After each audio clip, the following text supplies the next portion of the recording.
Hey there, it's the Heir of Carthage, bringing you an Empire Total War online commentary battle.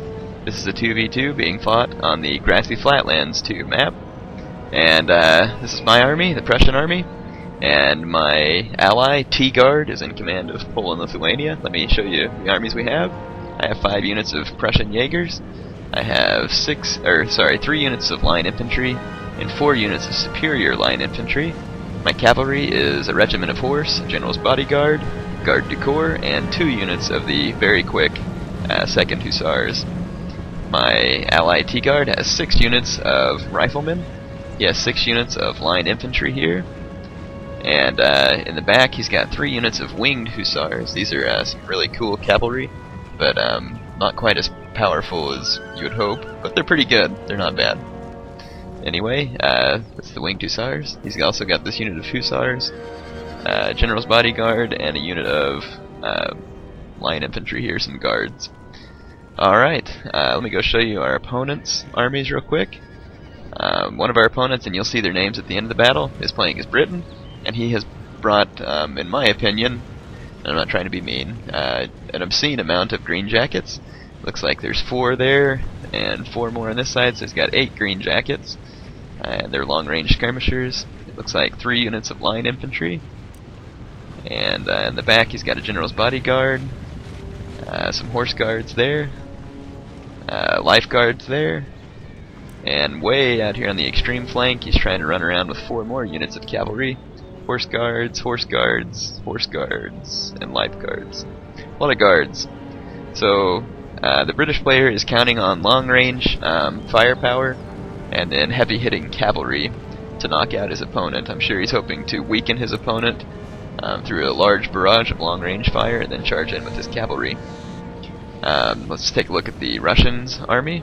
Some of his rifles aren't visible, but he has 6 units of rifles, and then on his line he's got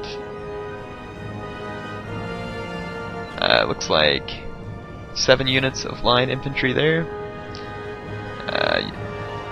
Back here some household cavalry, general's bodyguard, more household. And again, out on the extreme flank, he's got 2 units of light dragoons. I am going to have to cut out part of this battle probably, as it's going to be too long. But the point of this battle is to illustrate how teamwork can overcome some of the odds that you face when you play in a battle.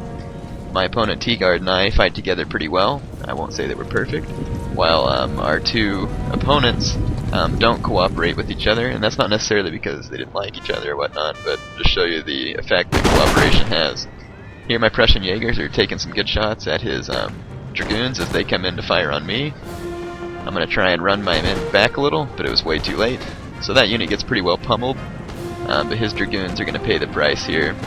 They've come way too close to my superior line infantry, so I formed them into square quickly.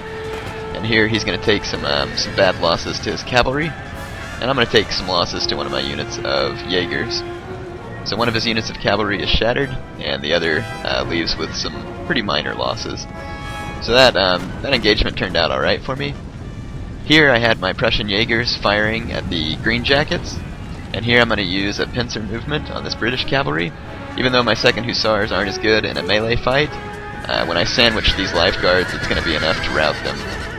So here's my 2nd Hussars charging in, and 10 of the life guards were killed pretty much instantly from the charge.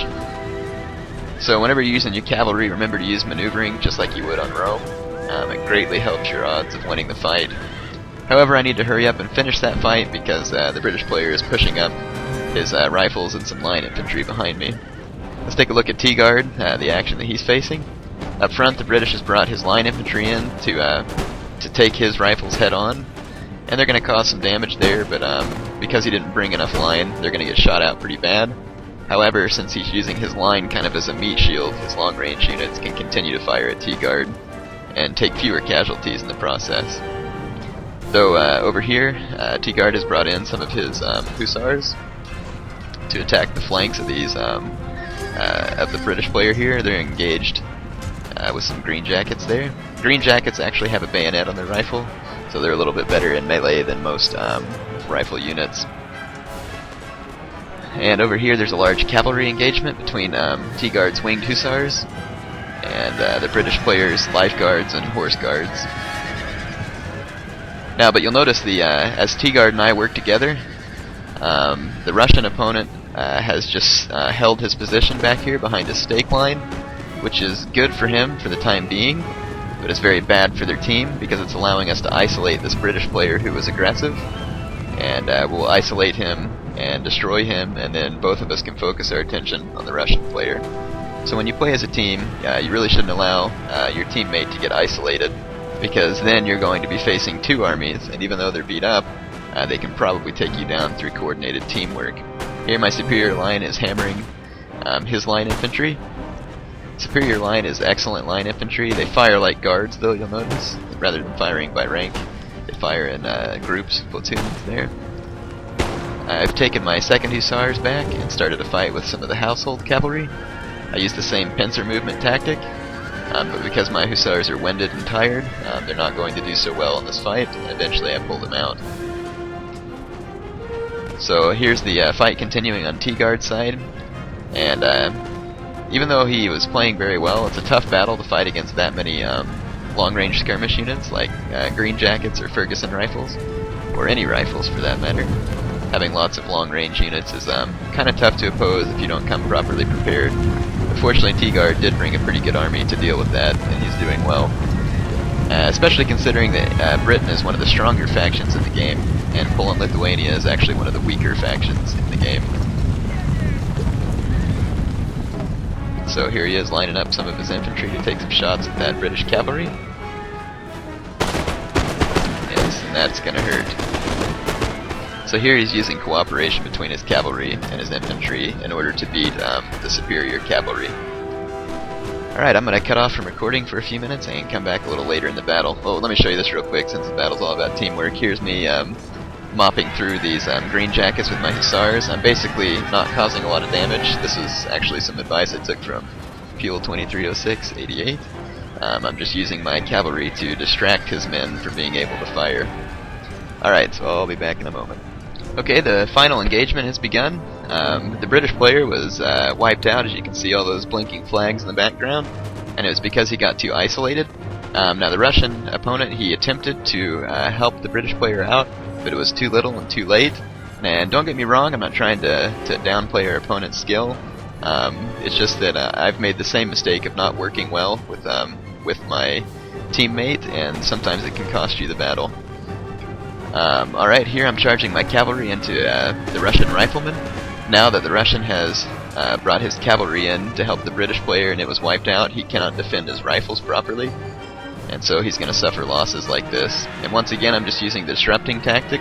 Rather than sit still in a slug out, I'm just going to run my cavalry all the way down his line, causing what damage I can while I go.